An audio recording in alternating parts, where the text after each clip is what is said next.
A Metamorfose de Franz Kafka. Numa manhã, ao despertar de sonhos inquietantes, Gregório Samsa deu por si na cama transformado num gigantesco inseto. Estava deitado sobre o dorso, tão duro que parecia revestido de metal, e, ao levantar um pouco a cabeça, divisou o arredondado ventre castanho dividido em duros segmentos arqueados, sobre o qual a colcha dificilmente mantinha a posição e estava a ponto de escorregar. Comparadas com o resto do corpo, as inúmeras pernas, que eram miseravelmente finas, agitavam-se desesperadamente diante de seus olhos. Que me aconteceu? Pensou. Não era nenhum sonho. O quarto, um vulgar quarto humano, apenas bastante acanhado, ali estava, como de costume, entre as 4 paredes que lhe eram familiares. Por cima da mesa, onde estava deitado, desembrulhada e em completa desordem, uma série de amostras de roupas. Samsa era caixeiro viajante. Estava pendurada a fotografia que recentemente recortara de uma revista ilustrada e colocara numa bonita moldura dourada. Mostrava uma senhora de chapéu e estola de peles, rigidamente sentada, a estender ao espectador um enorme regalo de peles, onde o antebraço sumia. Gregório desviou então a vista para a janela e deu com o céu nublado. Ouviam-se os pingos de chuva a baterem na calha da janela, e isso o fez sentir-se bastante melancólico. Não seria melhor dormir um pouco e esquecer todo esse delírio? Cogitou. Mas era impossível. Estava habituado a dormir para o lado direito e, na presente situação, não podia virar-se. Por mais que se esforçasse por inclinar o corpo para a direita, tornava sempre a rebolar, ficando de costas. Tentou pelo menos 100 vezes, fechando os olhos para evitar ver as pernas a debaterem-se. E só desistiu quando começou a sentir no flanco uma ligeira dor entorpecida que nunca antes experimentara. Oh, meu Deus, pensou, que trabalho tão cansativo escolhi, viajar dia sim, dia não. É um trabalho muito mais irritante do que o trabalho do escritório, propriamente dito. E, ainda por cima, há ainda o desconforto de andar sempre a viajar, preocupado com as ligações dos trens, com a cama e com as refeições irregulares, com conhecimentos casuais que são sempre novos e nunca se tornam amigos íntimos. Diabos levem tudo isso. Sentiu uma leve comichão na barriga. Arrastou-se lentamente sobre as costas, mais para cima na cama, de modo a conseguir mexer mais facilmente a cabeça. Identificou o local da comichão, que estava rodeado de uma série de pequenas manchas brancas cuja natureza não compreendeu no momento, e fez menção de tocar lá com uma perna, mas imediatamente a retirou, pois, ao seu contato, sentiu-se percorrido por um arrepio gelado. Voltou a deixar-se escorregar para a posição inicial. Isto de levantar cedo, pensou, deixa a pessoa estúpida. Um homem necessita de sono. Há outros comerciantes que vivem como mulheres de harém. Por exemplo, quando volto para o hotel de manhã para tomar nota das encomendas que tenho, esses se limitam a sentar-se à mesa para o pequeno almoço. Eu que tentasse sequer fazer isto com o meu patrão, era logo despedido. De qualquer maneira, era capaz de ser bom para mim. Quem sabe? Se não tivesse de me aguentar por causa dos meus pais, há muito tempo que me teria despedido. Iria ter com o patrão e lhe falar exatamente o que penso dele. Havia de cair ao comprido em cima da secretária.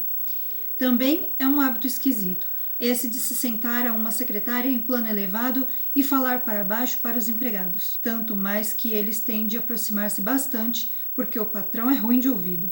Bem, ainda há uma esperança. Depois de ter economizado o suficiente para pagar o que os meus pais lhe devem, o que deve levar outros 5 ou 6 anos, faço-o com certeza. Nessa altura vou me libertar completamente. Mas, para agora, o melhor é me levantar, porque o meu trem parte às 5. Olhou para o despertador, que fazia tic-tac na cômoda. Pai do céu, pensou. Eram 6:30 e os ponteiros moviam-se em silêncio. Até passava da meia hora. Era quase 6:45.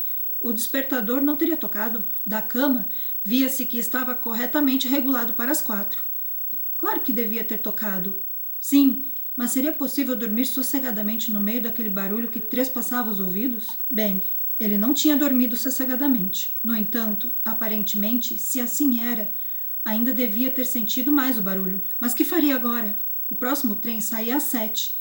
Para o apanhar, tinha que correr como um doido. As amostras ainda não estavam embrulhadas e ele próprio não se sentia particularmente fresco e ativo. E mesmo que apanhasse o trem, não conseguiria evitar uma reprimenda do chefe, visto que o porteiro da firma havia de ter esperado o trem das 5 e há muito teria comunicado sua ausência. O porteiro era um instrumento do patrão, invertebrado e idiota. Bem, suponhamos que dizia que estava doente? Mas isso seria muito desagradável e pareceria suspeito, porque, durante 5 anos de emprego, nunca tinha estado doente. O próprio patrão certamente iria lá à casa com o médico da Previdência, repreenderia os pais pela preguiça do filho e poria de parte todas as desculpas, recorrendo ao médico da Previdência que, evidentemente, considerava toda a humanidade um bando de falsos doentes, perfeitamente saudáveis. E enganaria assim tanto desta vez? Efetivamente, Gregório sentia-se bastante bem, à parte uma sonolência que era perfeitamente supérflua depois de um tão longo sono, e sentia-se mesmo esfomeado. À medida que tudo isto lhe passava pela mente a toda velocidade, sem ser capaz de resolver a deixar a cama, o despertador acabava de indicar um quarto para as 7. Ouviram-se pancadas cautelosas na porta, que ficava por detrás da cabeceira da cama. Gregório, disse uma voz que era a da mãe, é um quarto para as 7. Não tem de apanhar o trem? Aquela voz suave. Gregório teve um choque ao ouvir a sua própria voz responder-lhe, inequivocadamente a sua voz, é certo, mas com um horrível e persistente guincho chilreante como fundo sonoro, que apenas conservava a forma distinta das palavras no primeiro momento, após o que subia de tom, ecoando em torno delas, até destruir-lhes o sentido, de tal modo que não podia ter-se a certeza de tê-las ouvido corretamente. Gregório queria dar uma resposta longa, explicando tudo, mas em tais circunstâncias limitou-se a dizer: sim, sim, obrigado, mãe, já vou levantar. A porta de madeira que os separava devia ter evitado que a sua mudança de voz fosse perceptível do lado de fora, pois a mãe contentou-se com esta afirmação, afastando-se rapidamente. Esta breve troca de palavras tinha feito os outros membros da família notarem que Gregório estava ainda em casa, ao contrário do que esperavam, e agora o pai batia a uma das portas laterais suavemente, embora com o punho. Gregório, Gregório, chamou. O que você tem? E passando pouco tempo depois, tornou a chamar com voz mais firme. Gregório, Gregório. Junto da outra porta lateral, a irmã chamava em tom baixo e quase lamentoso. Gregório, não se sente bem? Precisa de alguma coisa? Respondeu a ambos ao mesmo tempo. Estou quase pronto. E esforçou-se ao máximo porque a voz soasse tão normal quanto possível, pronunciando as palavras muito claramente e deixando grandes pausas entre elas. Assim, o pai voltou ao breve almoço, mas a irmã segredou. Gregório, abre esta porta, anda. Ele não tencionava abrir a porta e sentia-se grato ao prudente hábito que adquirira em viagem de fechar todas as portas à chave durante a noite, mesmo em casa. A sua intenção imediata era levantar-se silenciosamente sem ser incomodado, vestir-se e, sobretudo, tomar o breve almoço, e só depois estudar que mais havia a fazer, dado que na cama, bem o sabia, as suas meditações não levariam a qualquer conclusão sensata. Lembrava-se de muitas vezes ter sentido pequenas dores enquanto deitado, provavelmente causadas por posições incômodas, que se tinham revelado puramente imaginárias ao levantar-se, e ansiava fortemente por ver as ilusões desta manhã desfazerem-se gradualmente. Não tinha a menor dúvida de que a alteração da sua voz outra coisa não era que o prenúncio de um forte resfriado, doença permanente dos caixeiros viajantes. Libertar-se da colcha era tarefa bastante fácil. Bastava-lhe inchar um pouco o corpo e deixá-la cair por si. Mas o movimento seguinte era complicado, especialmente devido à sua invulgar largura. Precisaria de braços e mãos para erguer-se. Em seu lugar tinha apenas as inúmeras perninhas, que não cessavam de agitar-se em todas as direções e que de modo nenhum conseguia controlar. Quando tentou dobrar uma delas, foi a primeira a esticar-se, e, ao conseguir finalmente que fizesse o que ele queria, todas as outras pernas abanavam selvaticamente, numa incômoda e intensa agitação. Mas de que serve ficar na cama assim sem fazer nada? Perguntou Gregório a si próprio. Pensou que talvez conseguisse sair da cama, deslocando em primeiro lugar a parte inferior do corpo, mas esta, que não tinha visto ainda e da qual não podia ter uma nítida ideia, revelou-se difícil de mover. Tão lentamente se deslocava, quando, finalmente, quase enfurecido de contrariedade, reuniu todas as forças e deu um temerário impulso, Tinha calculado mal a direção e embateu pesadamente na extremidade inferior da cama, revelando-lhe a dor aguda que sentiu ser provavelmente aquela, de momento, a parte mais sensível do corpo. Visto isso, tentou extrair primeiro a parte superior, deslizando cuidadosamente a cabeça para a borda da cama. Descobriu ser fácil e, apesar da sua largura e volume, o corpo acabou por acompanhar lentamente o movimento da cabeça. Ao conseguir, por fim, mover a cabeça até a borda da cama, sentiu-se demasiado assustado para prosseguir o avanço, dado que, no fim de contas, caso se deixasse cair naquela posição, só um milagre o salvaria de magoar a cabeça. E, custasse o que custasse, não podia perder os sentidos nesta altura.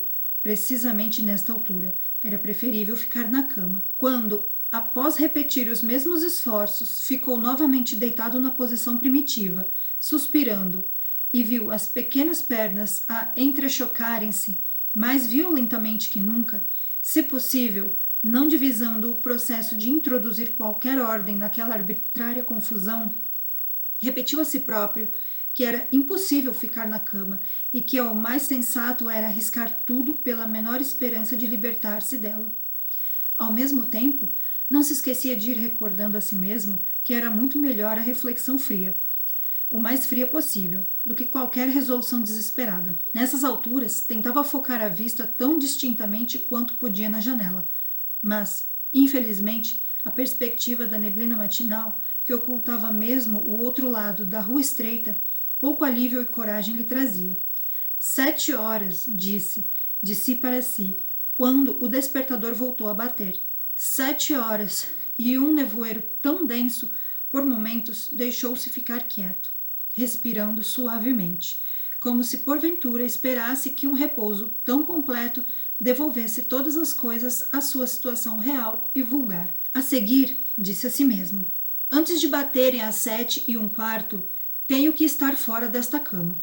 De qualquer maneira, a essa hora já terá vindo alguém do escritório perguntar por mim, visto que abre antes das 7 horas, e pôs-se a balouçar todo o corpo ao mesmo tempo, num ritmo regular, no intuito de rebocá-lo para fora da cama. Caso se desequilibrasse naquela posição, podia proteger a cabeça de qualquer pancada, erguendo-a num ângulo agudo ao cair. O dorso parecia ser duro, e não era provável que se ressentisse de uma queda no tapete. A sua preocupação era o barulho da queda, que não poderia evitar, o qual, provavelmente, causaria ansiedade, ou mesmo terror, do outro lado e em todas as portas. Mesmo assim, devia correr o risco. Quando estava quase fora da cama, o novo processo era mais um jogo que um esforço, dado que apenas precisava rebolar, balouçando-se para um lado e para outro. Veio-lhe a ideia como seria fácil se conseguisse ajuda. 2 pessoas fortes, pensou no pai e na criada, seriam largamente suficientes.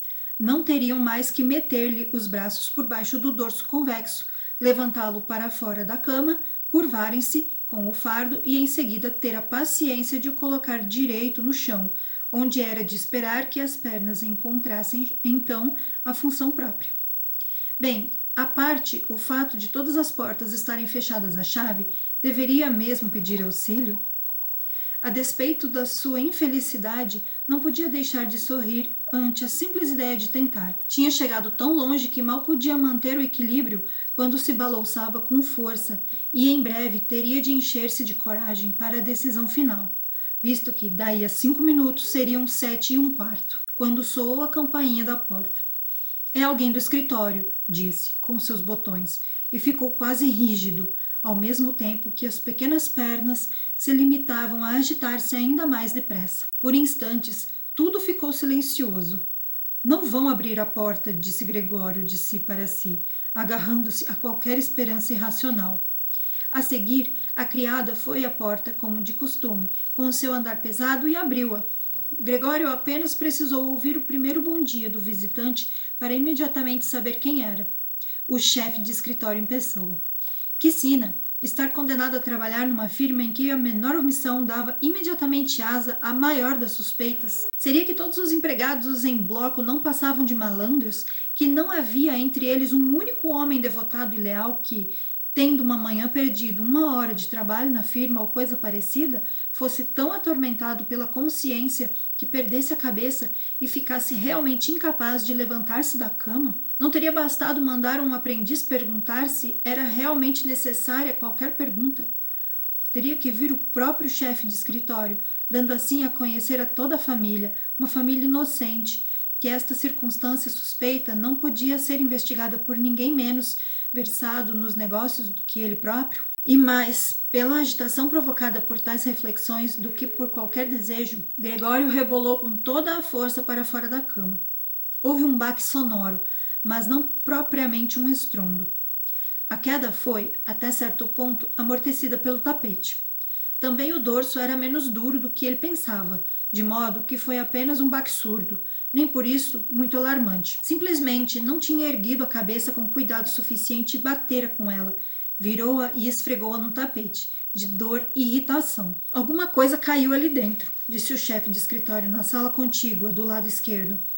Gregório tentou supor no seu íntimo que um dia poderia acontecer ao chefe de escritório qualquer coisa como a que lhe acontecera a ele. Ninguém podia negar que era possível.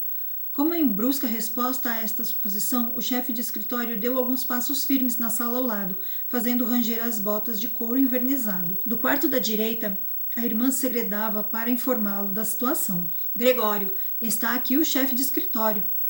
Eu sei, murmurou Gregório de si para si, mas não ousou erguer a voz o suficiente para a irmã ouvir. Gregório, disse então o pai do quarto à esquerda, está aqui o chefe de escritório e quer saber por que é que não apanhou o primeiro trem. Não sabemos o que dizer para ele. Além disso, ele quer falar contigo pessoalmente. Abre esta porta, faz-me o favor. Com certeza não vai reparar na desarrumação do quarto. Bom dia, senhor Samsa. Saudava agora amistosamente o chefe de escritório. Ele não está bem, disse a mãe ao visitante, ao mesmo tempo que o pai falava ainda através da porta. Ele não está bem, senhor. Pode acreditar. Se assim não fosse, ele alguma vez ia perder um trem? O rapaz não pensa senão no emprego. Quase me zango com a mania que ele tem de nunca sair à noite. Há 8 dias que está em casa e não houve uma única noite que não ficasse em casa. Senta-se ali à mesa, muito sossegado, a ler o jornal ou a consultar horários de trens. O único divertimento dele é talhar madeira. Passou 2 ou 3 noites a cortar uma moldurazinha de madeira. O senhor ficaria admirado se visse como ela é bonita. Está pendurada no quarto dele. Num instante vai vê-la, assim que o Gregório abrir a porta. Devo dizer que estou muito satisfeita por o senhor ter vindo. Sozinhos, nunca conseguiríamos que ele abrisse a porta. É tão teimoso. E tenho a certeza de que ele não está bem, embora ele não o reconhecesse esta manhã. Já vou, disse Gregório, lenta e cuidadosamente, não se mexendo 1 centímetro, com receio de perder uma só palavra da conversa. Não imagino qualquer outra explicação, minha senhora, disse o chefe de escritório. Espero que não seja nada de grave. Embora, por outro lado, deva dizer que nós, homens de negócios, feliz ou infelizmente, temos muitas vezes de ignorar pura e simplesmente qualquer ligeira indisposição, visto que é preciso olhar pelo negócio. Bem, o chefe de escritório pode entrar? Perguntou impacientemente o pai de Gregório, tornando a bater a porta. Não, disse Gregório. Na sala da esquerda seguiu-se um doloroso silêncio a esta recusa, enquanto no compartimento da direita a irmã começava a soluçar. Por que não se juntava a irmã aos outros? Provavelmente tinha se levantado da cama há pouco tempo e ainda nem começara a vestir-se. Bem, por que chorava ela? Por ele não se levantar e não abrir a porta ao chefe do escritório, por ele estar em perigo de perder o emprego e porque o patrão havia de começar outra vez atrás dos pais para eles pagarem as velhas dívidas? Eram, evidentemente, coisas com as quais, nesse instante, ninguém tinha de preocupar-se. Gregório estava ainda em casa e nem por sombras pensava abandonar a família. É certo que, de momento, estava deitado no tapete e ninguém conhecedor da sua situação poderia seriamente esperar que abrisse a porta ao chefe de escritório. Mas, por tão pequena falta de cortesia, que poderia ser plausivelmente explicada mais tarde, Gregório não iria, por certo, ser despedido sem mais nem que. E parecia-lhe que seria muito mais sensato deixarem-no em paz por agora do que atormentá-lo com lágrimas e súplicas. É claro que a incerteza e a desorientação deles desculpava aquele comportamento. Senhor Samsa, clamou então o chefe de escritório em voz mais alta. Que se passa consigo? para aí barricado no quarto a responder só por sims e nãos, a dar uma série de preocupações desnecessárias aos seus pais e, diga-se de passagem, a negligenciar as suas obrigações profissionais de uma maneira incrível. Estou a falar em nome dos seus pais e do seu patrão, e peço-lhe muito a sério uma explicação precisa e imediata. O senhor espanta-me, espanta-me. Julgava que o senhor era uma pessoa sossegada, em que se podia ter confiança. E de repente parece apostado em fazer uma cena vergonhosa. Realmente, o patrão sugeriu-me esta manhã uma explicação possível para o seu desaparecimento, relacionada com o dinheiro dos pagamentos que recentemente lhe foi confiado. Mas eu quase dei a minha solene palavra de honra de que não podia ser isso. Agora que vejo como o senhor é terrivelmente obstinado, não tenho o menor desejo de tomar a sua defesa. E a sua posição na firma não é assim tão inexpugnável. Vim com a intenção de dizer-lhe isto em particular, mas, visto que o senhor está a tomar tão desnecessariamente o meu tempo, não vejo razão para que os seus pais não ouçam igualmente.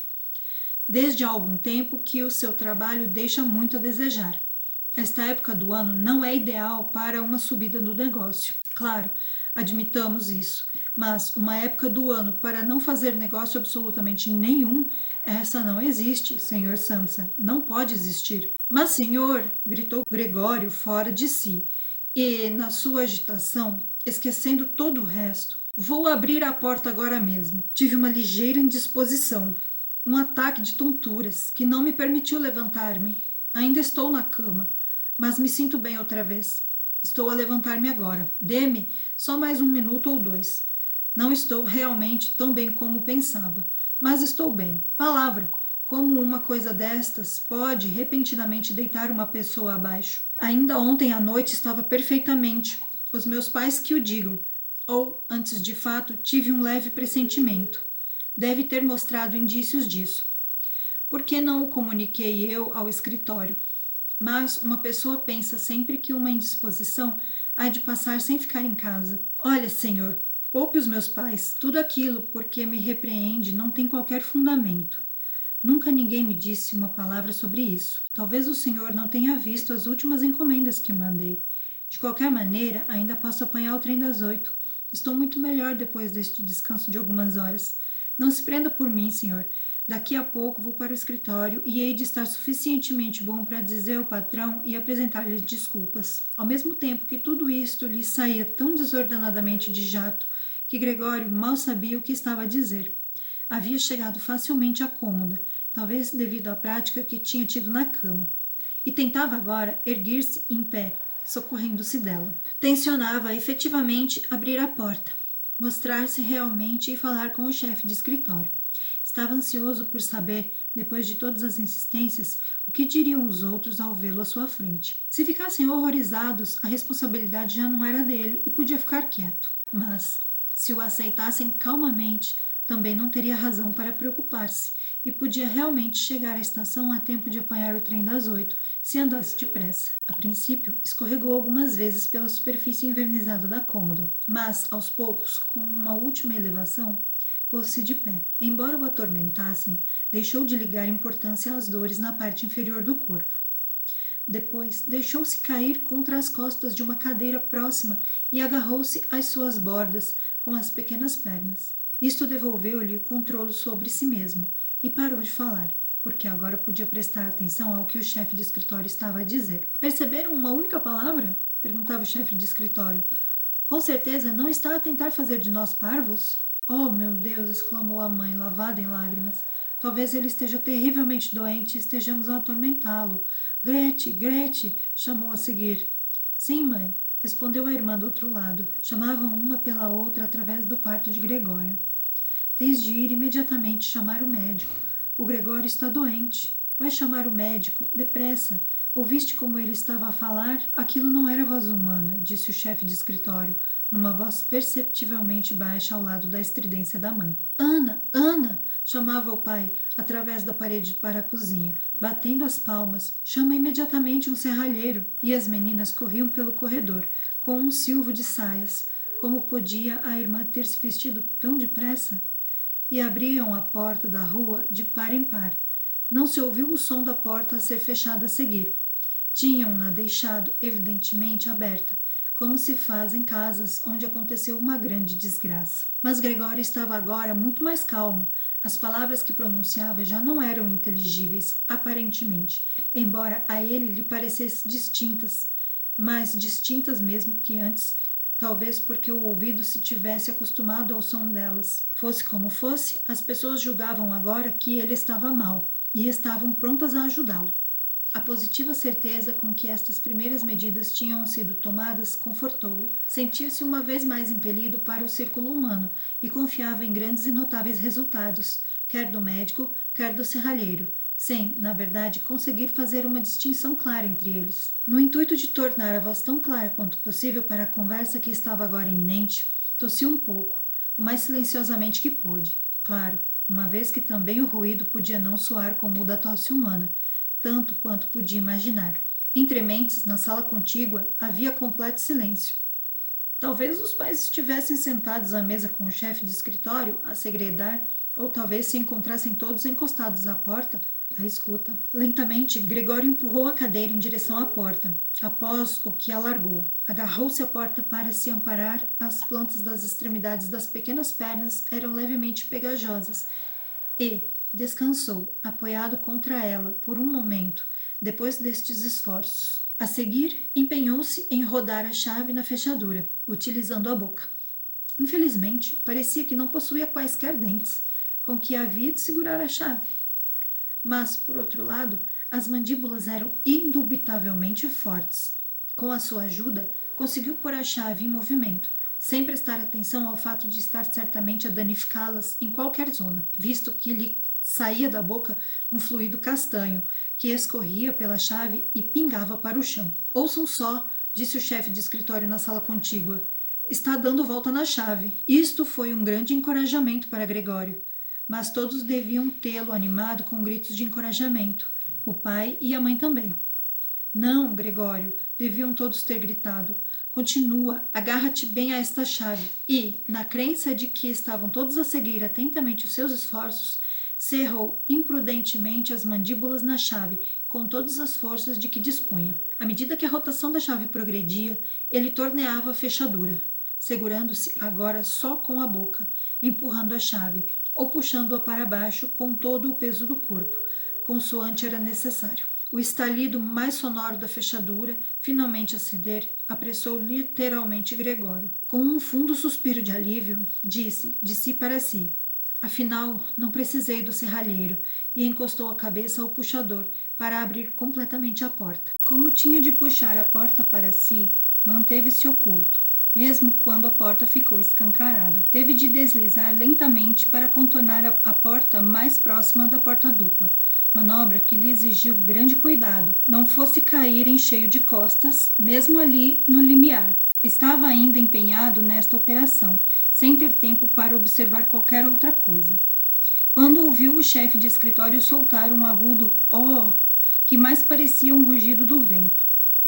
Foi então que o viu, de pé junto da porta, com uma mão a tremer, tapando a boca aberta e recuando, como se impelido por qualquer súbita força invisível. A mãe, que apesar da presença do chefe de escritório, tinha o cabelo ainda em desalinho, espetado em todas as direções, começou por retorcer as mãos e olhar para o pai, após o que deu 2 passos em direção a Gregório e tombou no chão, num turvelinho de saias, o rosto escondido no peito. O pai cerrou os punhos com um ar cruel, como se quisesse obrigar Gregório a voltar para o quarto com um murro. Depois, olhou perplexo em torno da sala de estar, cobriu os olhos com as mãos e desatou a chorar, o peito vigoroso sacudido por soluços. Gregório não entrou na sala, mantendo-se encostado à parte interior da porta fechada, deixando apenas metade do corpo à vista, a cabeça a tombar para um e outro lado, por forma a ver os demais. Entretanto, a manhã tornara-se mais límpida. Do outro lado da rua, divisava-se nitidamente uma parte do edifício cinzento escuro, interminavelmente comprido, que era o hospital, abruptamente interrompido por uma fila de janelas iguais. Chovia ainda, mas eram apenas grandes pingos bem visíveis que caíam literalmente um a um. Sobre a mesa espalhava-se a louça do breve almoço. visto que esta era para o pai de Gregório a refeição mais importante que prolongava durante horas, percorrendo diversos jornais. Mesmo em frente de Gregório, havia uma fotografia pendurada na parede que o mostrava fardado de tenente, no tempo em que fizera o serviço militar, a mão na espada e um sorriso despreocupado na face, que impunha respeito pelo uniforme e pelo seu porte militar. A porta que dava para o vestíbulo estava aberta, vendo-se também aberta a porta de entrada, para além da qual se avistava o terraço de entrada e os primeiros degraus da escada. Bem, disse Gregório, perfeitamente consciente de ser o único que mantinha uma certa compostura. Vou me vestir, embalar as amostras e sair. Desde que o senhor me dê licença que saia. Como vê, não sou obstinado e tenho vontade de trabalhar. A profissão de caixeiro viajante é dura, mas não posso viver sem ela. Para onde vai o senhor? Para o escritório? Sim? Não se importa de contar lá exatamente o que aconteceu? Uma pessoa pode estar temporariamente incapacitada, mas essa é a altura indicada para recordar os seus serviços anteriores e ter em mente que mais tarde, vencida a incapacidade, a pessoa certamente trabalhará com mais diligência e concentração. Tem uma dívida de lealdade para com o patrão, como o senhor bem sabe. Além disso, tenho de olhar pelos meus pais e pela minha irmã. Estou a passar por uma situação difícil, mas acabarei vencendo. Não me torne as coisas mais complicadas do que elas já são. Eu bem sei que os caixeiros viajantes não são muito bem vistos no escritório. As pessoas pensam que eles levam uma vida estupenda e ganham rios de dinheiro. Trata-se de um preconceito que nenhuma razão especial leva a reconsiderar. Mas o senhor vê as coisas profissionais de uma maneira mais compreensiva do que o resto do pessoal.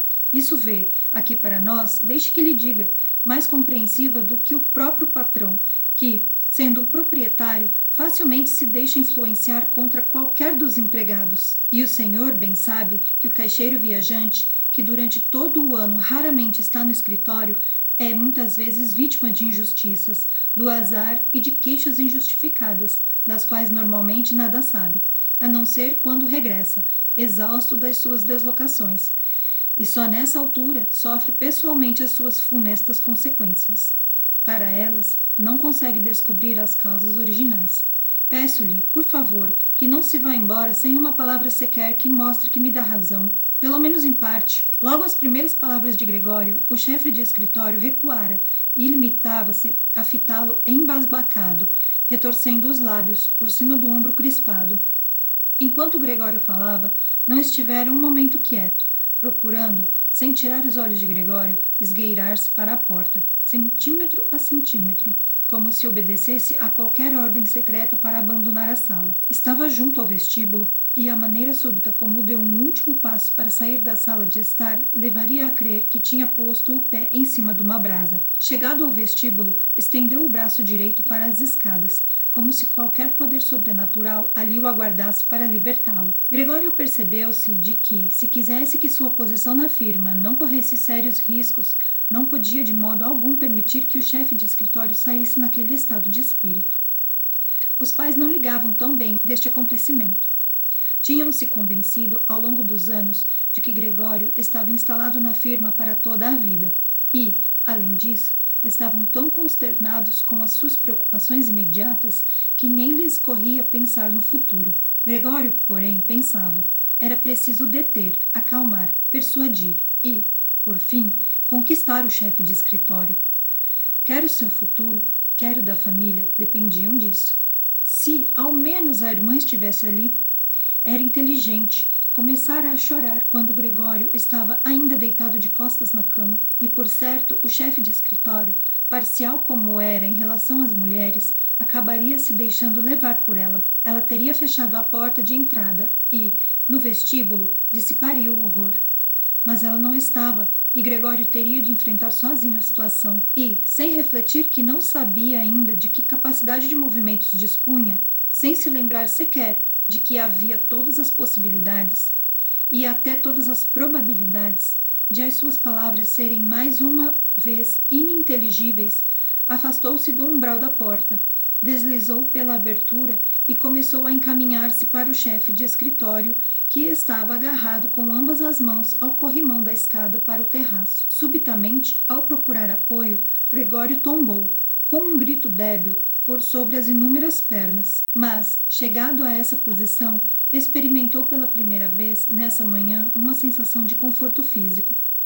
Tinha as pernas em terra firme, obedeciam-lhe completamente, conforme observou com alegria, e esforçavam-se até por impeli-lo em qualquer direção que pretendesse. Sentia-se tentado a pensar que estava ao seu alcance um alívio final para todo o sofrimento. No preciso momento em que se encontrou no chão, balançando-se com sofrida ânsia para mover-se, não longe da mãe, na realidade mesmo defronte dela, esta, que parecia até aí completamente aniquilada, pôs-se de pé de um salto, de braços e dedos estendidos, aos gritos. Socorro! Por amor de Deus, socorro! Baixou a cabeça, como se quisesse observar melhor Gregório, mas, pelo contrário, continuou a recuar disparadamente e, esquecendo-se de que tinha atrás de si a mesa ainda posta, sentou-se precipitadamente nela, como se tivesse perdido momentaneamente a razão, ao esbarrar contra o obstáculo imprevisto. Parecia igualmente indiferente ao acontecimento de a cafeteira que tinha ter tombado e estava derramando um fio sinuoso de café no tapete. Mãe, mãe, murmurou Gregório, erguendo a vista para ela. Nessa altura, o chefe de escritório estava já completamente deslocado. Gregório não resistiu ao ver o café a correr, cerrou as mandíbulas com um estalo. Isso fez com que a mãe gritasse outra vez, afastando-se precipitadamente da mesa e atirando-se para os braços do pai, que se apressou a acolhê-la. Mas agora Gregório não tinha tempo a perder com os pais. O chefe de escritório nas escadas, com o queixo apoiado no corrimão, dava uma última olhadela para trás de si. Gregório deu um salto, para ter melhor a certeza de ultrapassá-lo.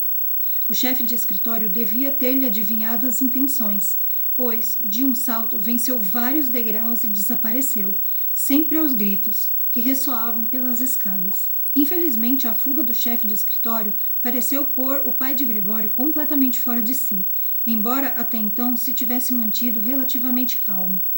Assim, em lugar de correr atrás do homem, ou de, pelo menos, não interferir na perseguição de Gregório, agarrou com a mão direita na bengala que o chefe de escritório tinha deixado numa cadeira, juntamente com um chapéu e um sobretudo, e com a esquerda num jornal que estava em cima da mesa, e, batendo com os pés e brandindo a bengala e o jornal, tentou forçar Gregório a regressar ao quarto. De nada valeram os rogos de Gregório, que, aliás, nem sequer eram compreendidos. Por mais que baixasse humildemente a cabeça, o pai limitava-se a bater mais fortemente com os pés no chão. Por trás do pai, a mãe tinha escancarado uma janela, apesar do frio, e debruçava-se a ela, segurando a cabeça com as mãos. Uma rajada de vento penetrou pelas escadas, agitando as cortinas da janela e agitando os jornais que estavam sobre a mesa, o que fez que se espalhassem algumas páginas pelo chão. Impiedosamente, o pai de Gregório obrigava-o a recuar, assobiando e gritando como um selvagem. Mas Gregório estava pouco habituado a andar para trás, o que se revelou um processo lento. Se tivesse uma oportunidade de virar sobre si mesmo, poderia alcançar imediatamente o quarto, mas receava exasperar o pai com a lentidão de tal manobra e temia que a bengala que o pai brandia na mão pudesse desferir-lhe uma pancada fatal no dorso ou na cabeça. Finalmente, reconheceu que não lhe restava alternativa, pois verificou, aterrorizado, que, ao recuar, nem sequer conseguia controlar a direção em que se deslocava. Assim, sempre observando ansiosamente o pai, de soslaio, começou a virar o mais rapidamente que pôde, o que, na realidade, era muito moroso. Talvez o pai tivesse registrado as suas boas intenções, visto que não interferiu e, a não ser para, de quando em quando e à distância, lhe auxiliar a manobra com a ponta da bengala. Se ao menos ele parasse com aquele insuportável assobio, era uma coisa que estava a ponto de fazê-lo perder a cabeça. Quase havia completado a rotação quando o assobio o desorientou de tal modo que tornou a virar ligeiramente na direção errada. Quando finalmente abriu a porta em frente da cabeça, pareceu-lhe que o corpo era demasiadamente largo para poder passar pela abertura. É claro que o pai, no estado de espírito atual, estava bem longe de pensar em qualquer coisa que se parecesse com abrir a outra porta, para dar espaço à passagem de Gregório. Dominava-o a ideia fixa de fazer Gregório regressar para o quarto o mais depressa possível. Não aguentaria de modo algum que Gregório se entregasse aos preparativos de erguer o corpo e talvez deslizar através da porta. Nesta altura, o pai estava porventura a fazer mais barulho que nunca para obrigá-lo a avançar, como se não houvesse obstáculo nenhum que o impedisse. Fosse como fosse, o barulho que Gregório ouvia atrás de si não lhe soava aos ouvidos como a voz de pai nenhum. Não sendo caso para brincadeiras, Gregório lançou-se, sem se preocupar com as consequências, pela abertura da porta. Um dos lados do corpo ergueu-se, e Gregório ficou entalado no umbral da porta, ferindo-se no flanco, que cobria a porta branca de horrorosas manchas. Não tardou em ficar completamente preso, de tal modo que, por si só, não poderia mover-se, com as pernas de um dos lados a agitarem-se tremulamente no ar e as do outro penosamente esmagadas de encontro ao assoalho. Foi então que o pai lhe deu um violento empurrão, que constituiu literalmente um alívio, e Gregório voou até o meio do quarto, sangrando abundantemente. Empurrada pela bengala, a porta fechou-se violentamente atrás de si, e por fim fez-se o silêncio.